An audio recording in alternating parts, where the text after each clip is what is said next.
दरम्यान उद्धव आणि राज ठाकरे एकाच कुटुंबातील आहेत, ते दोघे एकत्र येत असतील तर तुम्हाला काय अडचण आहे, अशी प्रतिक्रिया अजित पवारांनी व्यक्त केली। दोन्ही पक्षातील प्रमुख नेत्यांनी एकत्र येण्याचा निर्णय घ्यावा, असं अजित पवार म्हणाले। ते एका कुटुंबातले, एका परिवारातले, त्यांनी त्यांच्या संदर्भात काय करावं हा त्यांचा अंतर्गत प्रश्न आहे।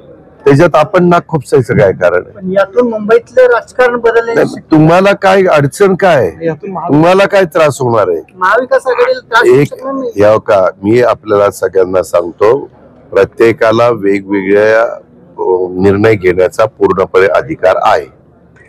आता हा अधिकार असताना कुणी मनसेचे प्रमुख म्हणून राज ठाकरे स्वतः काम करतात आणि त्या बाबतीमध्ये शिवसेना उभाटाचे प्रमुख या नात्याने स्वतः उद्धव ठाकरे साहेब काम करतात। त्याच्यावर त्यांनी त्यांच्या दोन पक्षाच्या संदर्भामध्ये काय भूमिका घ्यावी हा 100% त्यांचा तो अंतर्गत प्रश्न आहे।